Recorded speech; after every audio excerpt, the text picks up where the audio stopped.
Peter, what is this? Hey, everybody.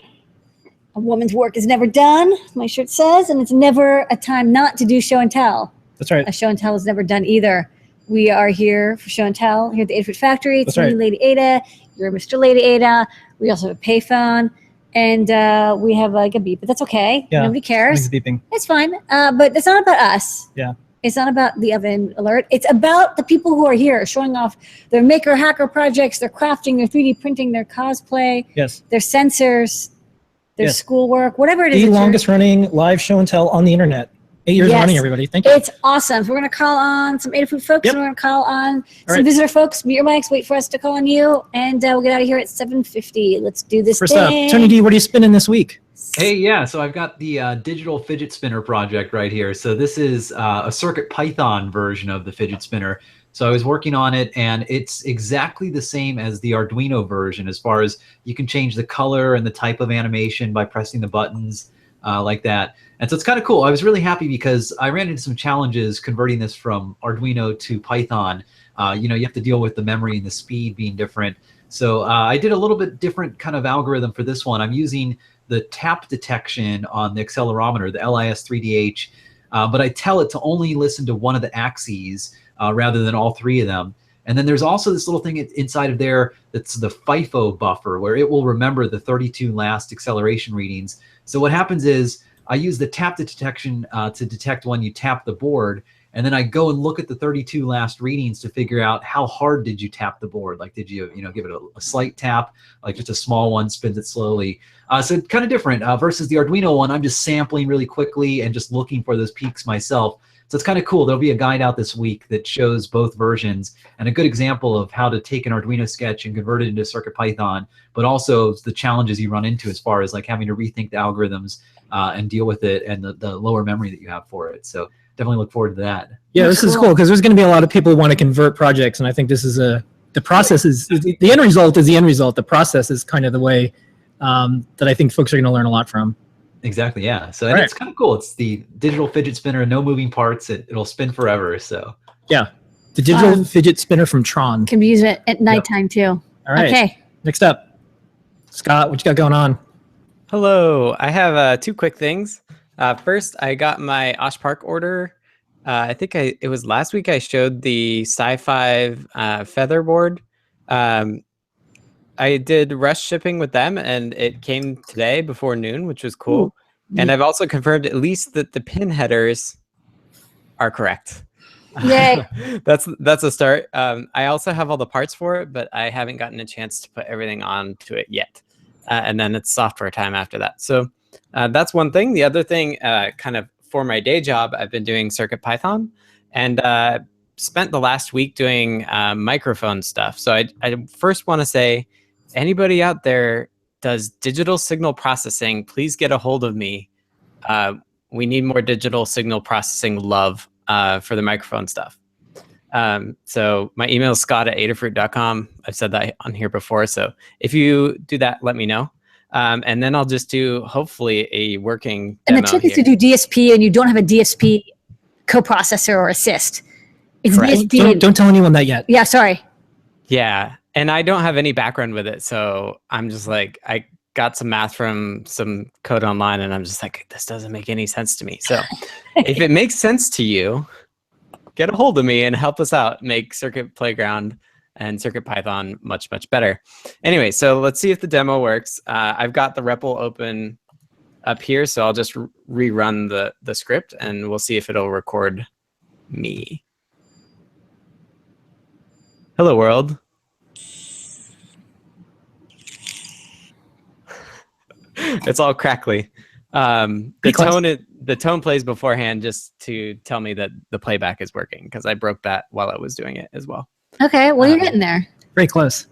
Yeah, we're getting there. It'll get a little bit better. There's a hiccup at the start that I'll just ignore, but yeah, making progress. Yeah, when it's all finished, you can make it one of those greeting cards that you record a message and send to someone. Yeah, exactly. Totally. I like how you have an OshPark purple shirt to go with your OshPark PCB. I mean, it's exactly. Oh yeah.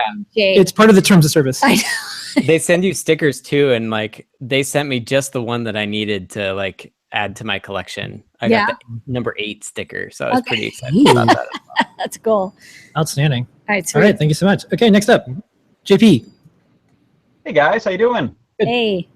So I wanted to show today, I've got my mini race car kit. I just put out the video and guide for that last week. And so this is a project that we've teamed up with DigiKey and TE Connectivity to do a project around the Formula E racing series, which Formula E racing was news to me, but it's like Formula cars, except they're electric, and it seems pretty awesome. And I think Lamar will be talking more about that, and have their engineer Judith Hensel on at some point. Yes?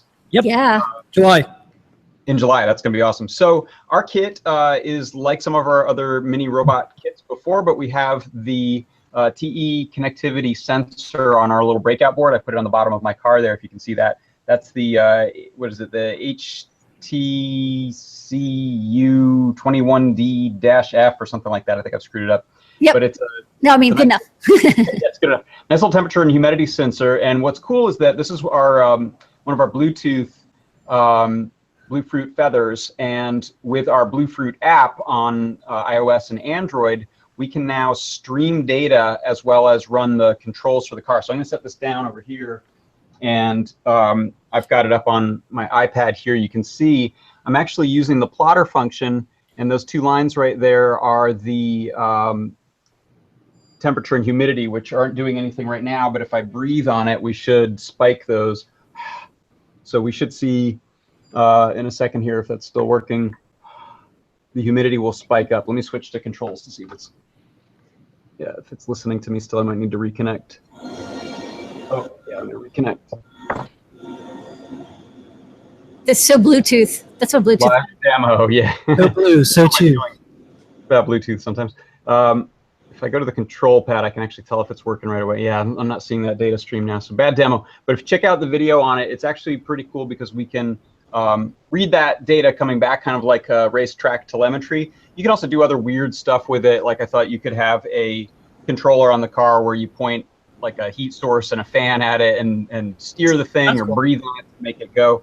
But it's a very cool sensor, and the fact that we can now stream it back in real time to the app is pretty rad. So check that out. And I think we're also running, is it a contest? We're running a something with the Project Pack where we want people to do their own version of the My Mini Racer, yes? Yeah, we'll have that on Ask an Engineer tonight. We'll give all the details and Yeah, more. what's neat is it's kind of like a pit car like analysis tool. Like we basically tried to simulate what is it like if you were actually at a racetrack. You know, they have all the data over telemetry, and so Yeah. this is like In the future, kids are not Small going to scale. do soapbox derby. They're going to do electric car. telemetry derbies. Yeah, My first Tesla. so that's Yeah, cool. they care about this stuff because things like how hot the tires in the track are will change the stickiness. If they go into the pit to change out for different tires, they need to know these temperatures or the viscosity of the oil in the gearbox. It's all data that they use in the races to get as much performance as they can.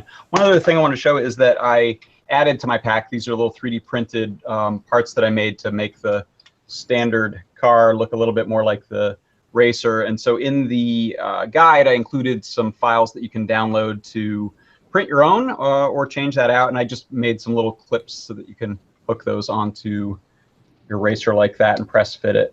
If you look at my video, right at the end, I show a blooper where I drive it off the edge of my workbench, and I smashed one of these, so I had to reprint that. So be careful. Everything goes faster with a spoiler. super fast, right? All right. That- Zoom, zoom. Thank you so much, JP. Okay, We'll be thanks, playing JP. your video tonight. All right. Awesome. Noah and Pedro, what did you print up this week? Hey guys. Yeah, sure. This week we're doing more test prints, but we got this kind of technique down now. Hydro dipping. Yeah, so hydro dipping has been used for quite a while now, like in automotive and like people with like guns, like customize their parts, but it works with 3D printing as well. So we got That's cool. ourselves some water transfer paper, and we did like a full-blown tutorial on the tips and tricks on how to get all of your 3D parts to get them looking all nice and finished. That's cool. Nice little post-processing technique. Super cool. We did a live demo of this actually on 3D Hangouts today. Is it the first live dipping demo? Yeah, That was fun. I think so. It works with moving parts too. What's Yeah, cool is that's it's really like cool. you get the quality of like a vinyl transfer, but you can do it onto any You don't have to have a perfectly flat, clean surface. It can be Exactly. like roughed up like a 3D print is. Yeah, you can have curves on your parts. So if you try to like print something on a like sticky paper, you would get like like folds and like creases in it. This is a good way to have that go over curved surfaces. And of course, it works on like injection molded parts. Like here's a little Raspberry Pi case, and it works pretty good. And you don't have to do any of the activators that you do with most hydro dipping stuff. Sure. It's just hot water. You just dip your part in there. So Yeah. we have a full-blown tutorial on learn.adafruit.com, and it goes through all the steps. All right, pushing the boundaries of fidgets. Yay! So if anyone's looking for like a splash of color on their parts, check out Hydro Dipping. I do like the zebra print. That's pretty cool. It looks great. The zebra print looks really Yeah. good. Especially on the All right, over the purple. Yeah. outstanding. We'll be Circuit- playing that video tonight. Osh Cool. Park Thanks, purple. guys. All right, next up, Chris Young. Chris, welcome back to the show and tell how you doing. Hey, Chris. Oh no. Can you Wait. hear me? Oh yeah. Yep, Here we you can go. hear you. Okay. Well, first an announcement kind of ties into what Tony was talking about. In translating C code into CircuitPython, I now can announce that my IRlib is available in CircuitPython. Yay! Very preliminary, very rough beta, and you can go to my website, tech.cyborg5.com, and it will link you to GitHub. I can say you can go to tech.cyborg5.com. A couple of weeks ago, I couldn't say that. Unfortunately, my WordPress installation got hacked, and I was sending out spam. And so I had to take the site down, and I had to pay people to come in and help me clean it. It was a real pain in the neck. So, make sure that everything on your WordPress site is always up to date and protected, because it's a real hassle when things go bad. Other interesting thing, I like that you're printing race cars. You know, I live in Indianapolis, and I'm just about a half a mile from the Indianapolis Motor Speedway. And we just had the Indy 500 2 weeks ago. I don't know if you knew that Adafruit has a very loose connection to IndyCar racing. Car number 5 is driven by James Hinchcliffe, and it's sponsored by Aero Electronics. Oh, right. Aero resells Adafruit products. So if there are any Adafruit fans out there and IndyCar fans, root for Hinchcliffe, car number 5, because he's sponsored by Aero. Okay. So I guess it there's worked out. They're sponsored work if you know about it. loose connection, but it's there. So anyway, check out my IRlib CP in CircuitPython. I need to write more tutorials, or like more demo programs and more instructions, but the code's there to play with. Outstanding. Awesome. Thank you so much, Chris. Yay! Okay. Okay, next up, Stuart. How's it going, Stuart? Hey, Stuart. Okay, can you hear me? Yeah, you sound great. Okay, I don't know if I have time, but I have an LED system throughout the house. I have wiring diagrams and an actual video of how it works. But let me get to the other one real quick if I don't have time for that. Yeah, you can always come back. I modified John Park's RF. Ooh, nice. I put a screen on it. And what it does is it shows you the menu for each item. You press that, and the item, let me see if I can show you. And the Oh, item wow. comes up with the active buttons. The white buttons are non-active, Mm. but the buttons with colors are active. And when you adjust your menu to whatever one you set, just hit the menu button, and the menu changes to whatever it is. That's also going to go to my front door, which I created another box, RF box. I don't know if you can see it. It's an RF box here, right here. And that's going to go to my front door, and I use the FX chip also. And if I hit it, I'll turn it on first. If I hit it, it has 3 annunciations that I created. Let me see if I can get it in. Oh, the speaker is disconnected. Hold on, so give me 1 second. Okay. Welcome. Someone will be with you. So there's two other awesome. announcements like that. And what this is going to interface with also is my LED project, in which is going to be able to cut the sound, and it's going to be able to cut off the power. And it's actually connected to my garage door. That's a separate system. Let me see if I can send you over there real quick. Can you see that? Right here. trying to do this with my laptop. So. You have the most cyber system. This system right here is controlled by RTC, so it doesn't cut on to about 6:58. But I put in sound notifications half an hour before, an hour before, on and off. And I also put a sound on when it starts up. It sounds like this. So it'll kick on at a certain time. So it'll kick on at a certain time, and it controls my garage door here. Also, this system, there's LEDs outside the garage door as well as the front door. And when the garage door is open, there's a notification that says that I have 2 garage doors. So if it's a 2-car garage door, it'll say 2-car garage door open. If it's the 1 garage door, it'll say 1 garage door is open. If both are open, it'll say both garage doors are open. So. Outstanding. Well, you have plenty of room for a show and tell sticker, and I hope at some point you do the auto destruct sequence to scare people. I know this should be like back away from the door. We'll auto destruct in 5 seconds. Yeah, every auto destruct sequence. It's so talky. But one more thing. Tell the Ruiz brothers, this is my 3rd snap box that video layer by layer snap was awesome, and it's helping me create some pretty cool boxes. Outstanding. Email support@adafruit.com and we'll send you out a sticker and come back and keep showing off your stuff. The only thing that worries me is I'm concerned that Stuart's garage is going to be infected by, the Terminator operating system. What, Skynet? Skynet. No, we're all making robot friends. We've learned our lesson. All right, stay friendly, Stuart. These are helpful robots. Okay.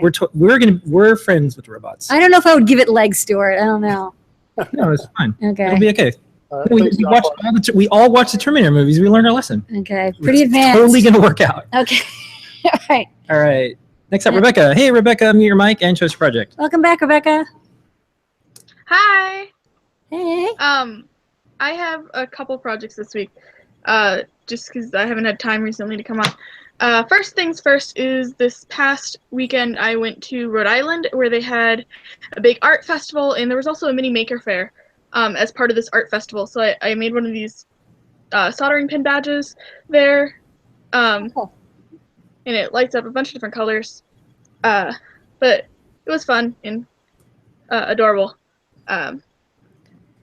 Second thing is I'm working on this old Radio Shack intercom system that we have throughout our house, and we've had it for a really long time.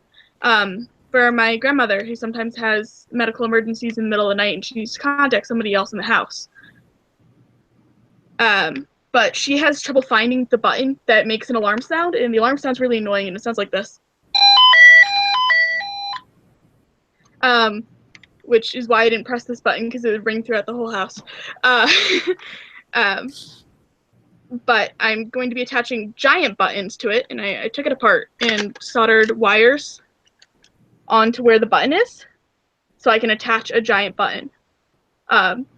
So it would be easier if she can just have to hit one button instead of trying to figure out which button it is among 3.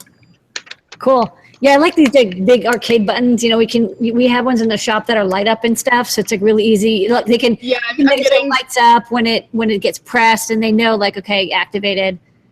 Yeah, I'm getting a couple of those, and it makes me both kind of happy and kind of sad that I'm getting free shipping today, and I have mixed feelings about that. But this is funding my free shipping. I got a job this summer working at my university, and I am working on all of their freshman projects and trying to make them better. We do a lot of Bobot projects with Arduino Unos, and this is a PS2 shield, so it can use a PlayStation 2 controller in order to control the Bobot so it can drive.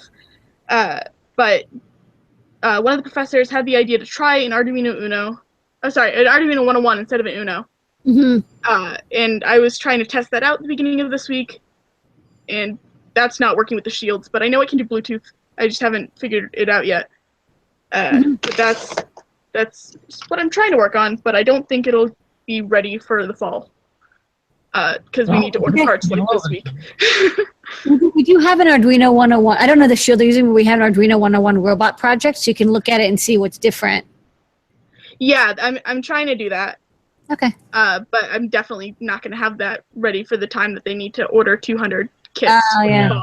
The good news is the code that we have works with our app, and our app is free. So if you do get it working with the Motor Shield, then you can use our app, and we have the controller that JP showed you, and it's like you don't have to worry about writing an iOS app, which is always kind of a nightmare. Yeah, that's sort of the goal.